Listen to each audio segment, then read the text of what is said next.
Hi friends, myself Bhuvanesh from second MBA. So this video is for design thinking. My topic is problem framing. So first I visited Sakti Engineering Enterprises. It is one of the small scale manufacturing unit with help of 10 to 15 employees. The field work focused on applying problem framing in real work environment, and the interviews were conducted with mission operators to understand their daily challenges, and this helped to identifying and reframing the key operational problems. Hi sir, good afternoon. I'm Bhuvanesh from NT Institute Technology. நம்ம வந்து MBA படிச்சுட்டு இருந்தது. Okay. இப்போ வந்து நம்ம சக்தி engineering வந்துருக்கு இல்லைங்களா? எதுக்காக வந்திருக்கு அப்படின்னு பார்த்தீங்கன்னா, எனக்கு டிசைன் திங்கிங் ஒரு டாபிக் இருக்கு. எனக்கு குடுத்துருக்காங்க. அது வந்து எத பத்தி இருக்குன்னு பார்த்தீங்கன்னா, இப்போ நான் ஒரு கம்பெனி விசிட் பண்ணி, அதோட ப்ராசஸ் எப்படி இருக்கு அப்படின்னு உங்ககிட்ட தெரிஞ்சுட்டு, அதுக்கு வந்து தான் நாங்க கொஸ்டின்ஸ் ஃப்ரேம் பண்ணோம். இதுக்கு என்ன மாதிரி உருவம் அப்படின்னு சொல்லிட்டு நாங்க ஃப்ரேம் பண்ணோம். ஸோ இப்போ நீங்க இந்த மிஷின்ஸ் வந்து ஓட்டுறீங்க இல்லையா? உங்களுக்கு என்ன மாதிரி டிஃபிகல்டிஸ் இருக்கு? என்னென்ன கஷ்டங்கள்லாம் இந்த மிஷின்ஸ் ஓட்டுற மாதிரி இருக்கு? அப்படின்னு சொல்லிட்டு மிஷின் ரன் பண்ணுற மாதிரி இருக்குல்ல, ரன் பண்ணுற மாதிரி. இப்போ ரன் பண்ணும்போது ஏதாவது ஸ்ட்ரக் ஆகலாம், பவர் கட் ஆகலாம். இந்த மாதிரி என்னென்ன எல்லா வகையிலும் டிஃபிகல்டிஸ் இருக்கு இல்லையா? அதை கொஞ்சம் சொன்னீங்கன்னா அவங்களோட மெஷினோட நியூ மெஷின்ஸாக தான் பிரச்சனை இல்லை. அந்த மாதிரி கொஞ்சம் ஓல்டு மிஷின்ஸாக இருந்ததுன்னா சம் சர்வீஸ் மெயின்டெனன்ஸ் வந்து வரும். அப்போ நம்மளோட டிஃபிகல்ட்டியாக இருக்கும். அதே போல் பார்த்தீங்கன்னா சில டைம் கஸ்டமர் வந்து நமக்கு ட்ராயிங் கொடுப்பாங்க. அதுக்குண்டான அந்த ட்ராயிங் கிளியரன்ஸ் இல்லை அப்படிங்கும்போது அதனால் ப்ரொசீஸ் வரும். அப்புறமா அந்த டூல்ஸ் வந்து பார்த்தீங்கன்னா மெட்டீரியல் டு மெட்டீரியல் சேஞ்ச் ஆகிறதுனால அது டூ லைஃப் கிடைக்காது. ஸோ அவங்க டூ லைஃப் மானிட்டரிங் மாதிரி ஒரு சார்ட்னு போட்டு அனுப்பிடுவாங்க. அதாவது பார்த்தீங்கன்னா கஸ்டமர் ப்ரெஷர் இருக்கும், ப்ளஸ் இன்டீரியர் ப்ரொடக்ஷன் வந்து இருக்கும்.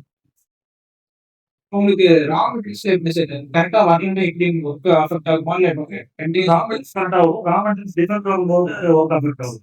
ரா மெட்டீரியல்ஸ் வந்து சில டைம் வந்து அவங்க பவுண்டர்ன்றப்போ ஃபெட்லிங் இந்த மாதிரி பண்ணாமல் கொண்டுருவாங்க. சம்டைம்ஸ் வந்து பார்த்தீங்கன்னா மெட்டீரியல் வந்து வேறு வேறு வீட்டில் அனுப்பிச்சிருப்போம். அதாவது டிசைன் தகுந்த மாதிரி வேறு ப்ராடக்ட் அனுப்பிச்சிருப்பாங்க.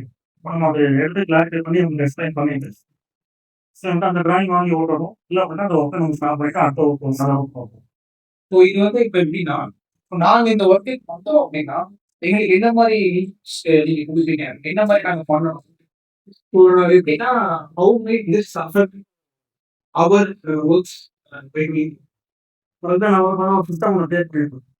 அது வந்து பார்த்தீங்கன்னா control plan, process flow diagram, process inspection, அப்புறம் வந்து ஃபைனல் இன்ஸ்பெக்ஷன் அப்படின்னு சொல்லி ஒரு சிஸ்டமாக கிரியேட் பண்ணிட்டேன். ஸோ அது வந்து அப்படின்னா உங்களுக்கு ஸ்டேட் வைஸாக உங்களுக்கு என்னென்ன பண்ணணும். நான் வந்து இந்த மெட்டீரியல் இந்த ப்ராடக்ட் இருக்குன்னா எடுத்தனா ரா மெட்டீரியல் ஆகுது அப்படின்னா இது ஃபர்ஸ்ட் சைடு வரும், செகண்ட் சைட் பிளான் பண்ணும். ஸோ அதனால் ப்ராசஸ் ஃபஸ்ட்டு பிளான் பண்ணணும். அது ஒரு கண்ட்ரோல் பிளான் கிரியேட் பண்ணுவோம். கண்ட்ரோல் பிளான் தான் ப்ராசஸ் கிரியேட் பண்ணிக்கணும். கண்ட்ரோல் பிளான்னா என்ன ஆப்ரேஷன் பண்ணுறோம், அதுக்கு என்ன டூல்ஸ் போடணும், நம்ம என்ன இன்ஸ்ட்ருமெண்ட் வச்சு மெஷர் பண்ணணும், அப்படி எல்லாமே நான் வந்து பிளான் பண்ணேன். பிளான் பண்ணி ப்ராசஸ் டிஃபைன் பண்ணி கொடுக்கணும். அப்புறம் வந்து இன்ஸ்பெக்ஷன் ரிப்போர்ட்.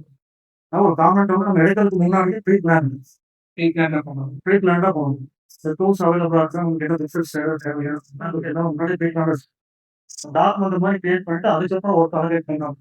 இது வந்து அப்போ நீங்கள் பிரச்சனை வரும்போது உங்களுக்கு வந்து எழுதக்கூடாது. ஒர்க் எடுக்கிறது ஈஸியாக எதுவுமே தெரியாமல் வந்து நம்ம வந்து சும்மா விட்டு அவங்க எழுத முடியாது. நம்ம ஒரு கம்ப்ளீட் ப்ரொஃபைல் மாதிரி ஒரு மாதிரி பண்ணி கொடுக்குறது ஒவ்வொரு விட்டு கான்டாக்ட். ஸோ கான்டாக்ட் கொடுக்கும்போது வந்து ஈஸியாக கேப்சர் பண்ணுறது ஒரு ஆப்ஷன். வேற எதுவும் நீங்க இன்ஸ்டியூட்ஸ் கொடுப்பீங்களா?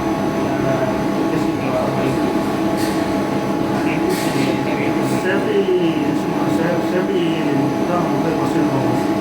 ரெண்டாவது பார்த்தீங்கன்னா 5 இயர்ஸ் ஆங்கிள் 5 இயர்ஸ் 5 இயர்ஸ் என்னென்ன 5 இயர்ஸ்னா செயலி சைஸோ சைட்டான் செயலிஸோ 6 வகையாக ஆமாம் அந்த இது வந்து நம்ம அடுத்து கொடுப்போம்.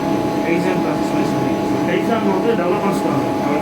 5 இயர்ஸ்னால் வந்து ஒரு கம்பெனி வந்து இப்படி தான் இருக்கணும். 5 இயர்ஸ்னால் ஃபஸ்ட் இயர்ஸ் என்ன பண்ணுறது, தேவையில்லை பொருள் தேவைப்படும் ஃபஸ்ட்டு கிடைக்கணும். அதுனா பொருள் அந்த இடத்துல இருக்கணும். வச்சது மட்டும் இல்லாமல் வந்து வகைப்படுத்தி பொருள் இது பண்ணுறோம். அதில் ஒரு ஸ்டிக்கரிங் பண்ணணும். லாஸ்ட் இயர்ஸ் வந்து பார்த்தீங்கன்னா அது வந்து கண்டிப்பாக ஃபாலோ பண்ணணும். கண்டிப்பாக பண்ணணும். அப்படின்னா வந்து செட்டில் வந்து ரிமோட் இருக்கக்கூடாது. நல்லா நீட்னஸாக வந்து நீட்னஸாக வச்சுன்னா அது வந்து ப்ராப்பராக மெயின்டைன் பண்ணும். எந்த ஏரியாவாக இருந்தாலும் ஸ்டோர்ஸு, ட்ரெஸ்ஸிங் ஷாப்பு, அப்புறம் ஆஃபீஸ் ரூமு, அப்புறம் வந்து ரா மெட்டீரியல் ஸ்டோரு, ஃபினிஷிங் இது எல்லாமே வந்து சிஸ்டமோட அங்கங்கே ஆன போர்டு இருக்கும். இந்த மாதிரி ஸ்டிக்கர்ஸ் வந்து ஒட்டியிருக்கோம்.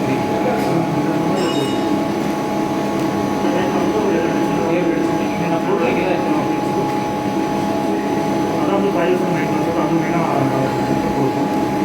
ப்ளஸ் வந்து சேஃப்டி ரெண்டும் மெயினாக வந்து மெயின் கிடைக்கும். ஓகே சார், மீட் பண்ணுவோம். வாய்ப்பு thank you thank you sir. So after Shakti Engineering, I went to Classy Footwear Shop located in Palladam for again problem framing daily operations. So in that shop also interview has been conducted with the staff, how challenges faced in customer services and shop management. Taxi football பண்ணிருக்கோம். எங்க பண்ணிருக்கோம்னு பார்த்தீங்கன்னா NDB institute technologies India படிச்சுட்டு இருக்கேன். எதுக்கு ஒரு class வந்திருக்கேன் அப்படின்னா எனக்கு ஒரு அசைன்மெண்ட் இருக்கு. பாத்தீங்கன்னா இப்போ நாங்க வந்து ப்ராப்ளம் ஃப்ரேமிங் டாபிக். இப்போ நாங்க ஒரு ஷாப்ஸ் ப்ரொடக்ஷன் பண்ணி இந்த மாதிரி டிஃபிகல்டிஸ் ஃபேஸ் பண்ணிருக்கேன் அப்படின்னு சொல்லிட்டு நாங்க உங்களுக்கு வந்து ஆன்சர்ஸ் கேட்கிறோம். இப்போ வந்து என்னன்னா இப்போ நம்ம கலைக்கு ஒரு சில லிசன்ஸ் நான் ரெடி பண்ணி வச்சிருக்கேன். அது மட்டும் அவங்கள்ட்ட கேட்கிறேன், உங்களோட எக்ஸ்பீரியன்ஸ் வந்து இப்போ வந்து நம்ம கஸ்டமர்ஸ் வருவாங்க, எந்த மாதிரி கஸ்டமர்ஸ் நம்ம கடைக்கு அதிகமாக வருவாங்க, ஃப்ரீக்வெண்டா வருவாங்க? ஃபேமிலி கஸ்டமர் ஃபேமிலி கஸ்டமர் தான் அதுலயே ஸ்டூடெண்ட் எல்லாமே இருப்பாங்க. ஃபேமிலியோட தான் வரும். இப்போ வந்து நம்ம ரைட்ஸிங் ஸ்டாட்ஸ் அதிகமா இருக்கும்போதுனா கம்மியா இருக்கு.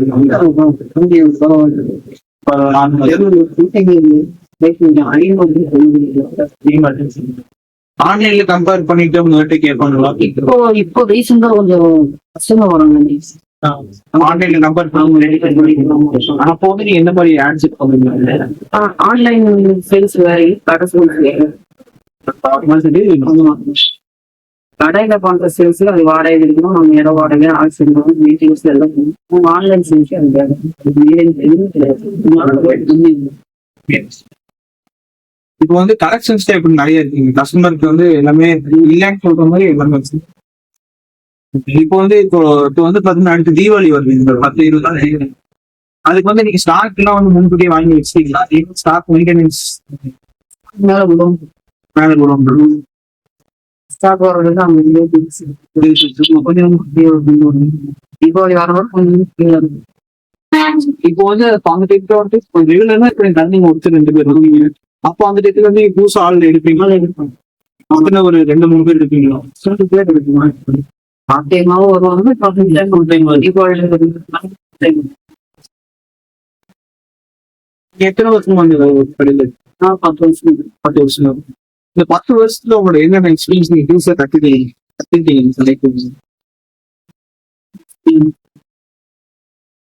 எதுல கூட நீங்க நல்லா பேசுவீங்க,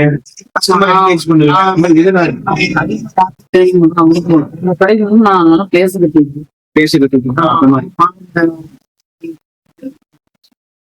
சைட்டோட நீங்க இந்த இது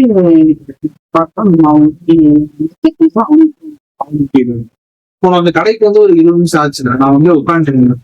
உங்களுக்கு பாத்துருக்காரு. இப்ப என்னன்னா அதுக்கு கஸ்டமர் வந்தாங்க. ஒரு பையனுக்கு வந்து செப்பல்ஸ் கேட்டாங்க, வாட்ச் செப்பல் மாதிரி கேட்டாங்க.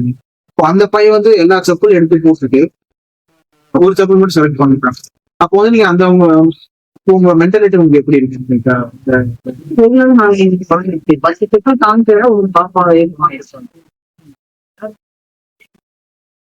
அது யங்ஸ்டர் வந்து எதிர்பார்க்கணும், மாடலுக்கு எதிர்பார்க்க காமிச்சாதான் உங்களுக்கு.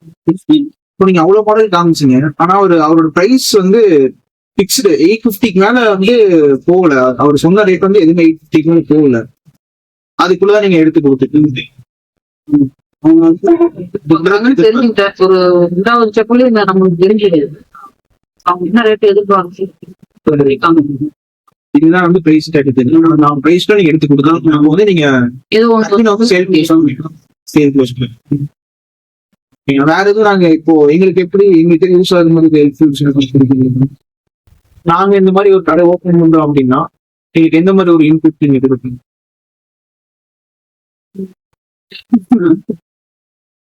ஒரு இது கஸ்டமர் பிஹேவியர் நல்லா இருக்கணும், பேச்சோ எல்லாமே நல்லா பேச்சு வரலாம். கஸ்டமர் அட்டன் பண்ணும்போது சரி மேடம். சேல்ஸ் நம்ம பேச்சுவார்த்தை நடந்துக்கிற பொறுத்து அந்த இவங்க கஸ்டமர் நல்லா பழக எனக்கு தெரிஞ்சு 10 வருஷமா எதுவும் வந்துட்டு ஓகே சரி நான் அவ்வளோ நன்றி.